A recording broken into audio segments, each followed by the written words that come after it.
Tim Blodgett doesn't get out on the Hudson nearly as much as he'd like to.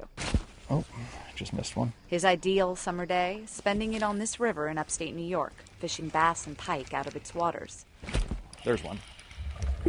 Nice fish. Probably about 1.75 pounds. A keeper maybe, but not for keeps. Anything caught must be released. And it's not because fishing season has ended. Growing up, you couldn't fish here. You didn't want to fish here because of the pollution. For 3 decades, starting in the 1940s, industrial chemicals known as PCBs were in use at 2 General Electric facilities in upstate New York, including this one just north of Albany. The factories disposed of the chemicals by dumping them into the river next to the plant, causing PCBs to build up on the river bottom for miles, and also in the fish, making their consumption potentially harmful to humans. So New York State banned fishing in the upper Hudson from 1976 until 1995, when it began allowing fishermen like Tim Blodgett back on the river, but only to catch and release. Everybody kind of had the running joke that the fish glowed.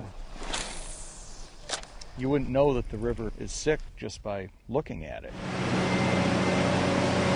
Fast forward to 2011, and this sick river is now the site of a $1 billion cleanup effort, paid for by GE, as part of a settlement with the Environmental Protection Agency.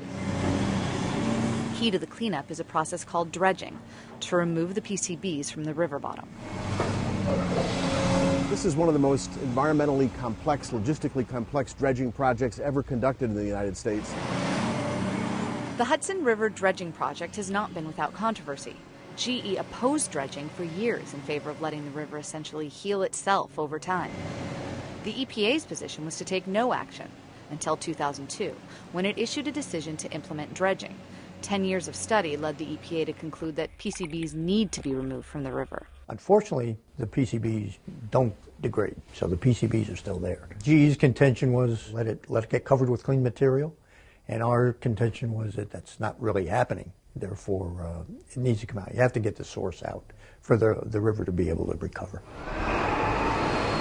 So for the second summer in a row, dredges, barges, and support craft work on the river 24 hours a day, 6 days a week. Each location that's to be dredged was triangulated with satellites. So a dredge operator sits in the cab, finds the precise location where the PCBs are buried, and then reaches that clamshell environmental dredge into the river to retrieve that material. The PCB-laden muck is barged to a facility that removes and treats the water.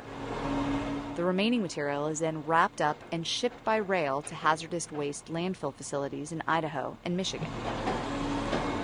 So far, we've gotten down to here so far this year. Overall, the total volume we'll be taking out of the river is about 2.6 million cubic yards.